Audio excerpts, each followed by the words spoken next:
Hello, and thanks for tuning into our live book concert. I'm your host, Koyanu, and today we'll be reviewing a book that I strongly recommend everyone to read, especially this month. First, 27. Can anyone tell me what this number is? Anyone? If you need a hint, something very special happens after 27 days. It's the number of days left until the biggest sports events in the world, the Winter Olympics. So, to match the spirits, we decided to review this book, Encyclopedia of World Sports, and also discuss Olympics as well. Please welcome my co-host, Kim Tae-young. Hello everyone, my name is Tae-young, and I'll be sharing my thoughts on this book today. Yes, let's jump right into it. Tae-young, how did you like this book? Well, first of all, it's very informative and explains many kinds of different sports. The sports were all ordered in alphabetical order, so if there is a sport you want to read about, this is to find. And I was really surprised at how many different kinds of sports there were. Oh, really? Any in particular that you would tell us more about? Well, one that I remember is football. In the book, I learned that there are 3 types of football. Right, that part was interesting for me too, or they were quite different.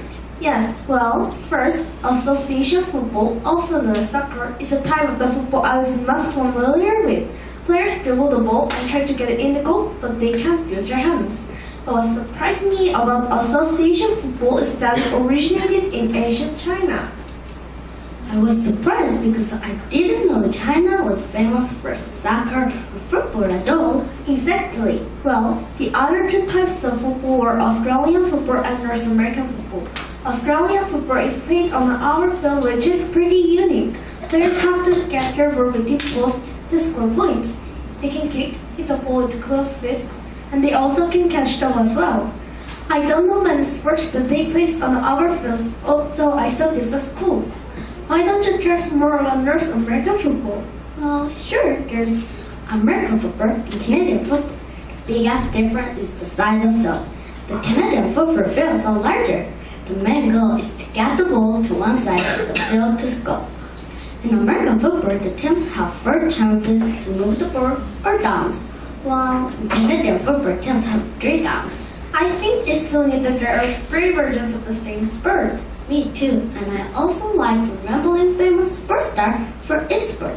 For example, Usain Bolt is a famous track runner. Well, let's see. For volleyball, there's Kim Young, and Michael Phelps is a famous swimmer, and then there's Yuki for figure skating. Yeah, she's so amazing. She's very when she skates. I love watching her skate, and I'm so bummed she won't be participating in this year's games. Well, I think she'll still have a bigger during the games, maybe during the opening or ending ceremonies. After all, she has worked very hard to have the games be held in Pyeongchang. Oh, can you explain how? Well, she gave an amazing presentation at South Africa in front of the IOC back in 2011. Her performance helped Pyeongchang become the city to hold the Winter Olympic Games this year. I will have a really nervous. I will serve, but she is confident and well prepared. I wish I can become as confident a speaker as her. Yeah, she's great at speeches and skating as well. I hope she had gotten the gold medal on the last game. Too bad, Russia gold. Speaking of Russia, there's bad news for them. Really bad news. It's such a shame. Russia is banned from this year's games because there are many cases of doping. The worst part is many of the plans of this scandal was organized by Russia's government during the last Winter Olympics in Sochi. They should have been a much better role model as a hosting country. I think that's what makes this even more shocking. I bet the people who had to do with this terrible scandal feel really embarrassed right now. I feel bad for the innocent athletes. Well, clean athletes will be able to compete, but not as Russian athletes. They will be able to compete as individual neutral athletes. But even if they win, they won't play the Russian anthem or fly the Russian flag. At least they will be able to compete.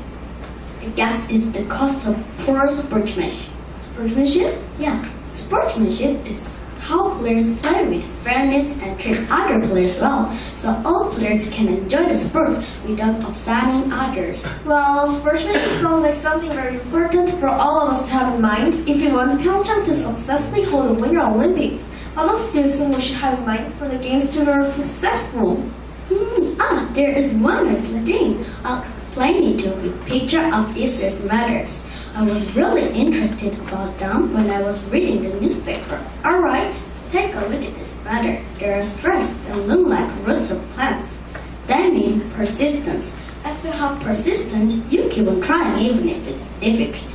So I think for athletes to have persistence is super important. Sportsmanship and persistence. Gotcha.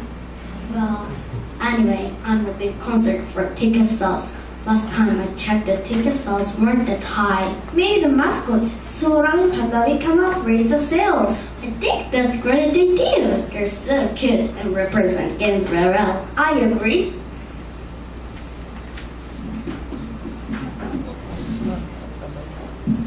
Greetings, I'm Surang, a mascot for the Pyeongchang Winter Olympics. My white fur makes think of snow and winter. And in Korean lessons, white tigers are guardians that protect people. Just like my name, so I will guide and protect you during the excitement. So come and watch. Hello there, my name is Bandavi and I want to invite you to come watch the Winter Olympic Games. I'm an Asiatic black bear and mascot of the 2018 Winter Paralympic Games. And I symbolize courage and strong willpower, but my courage is nothing like the athletes. Come to Pyeongchang and admire the athlete courage and cheer on the ambitious athletes. Please.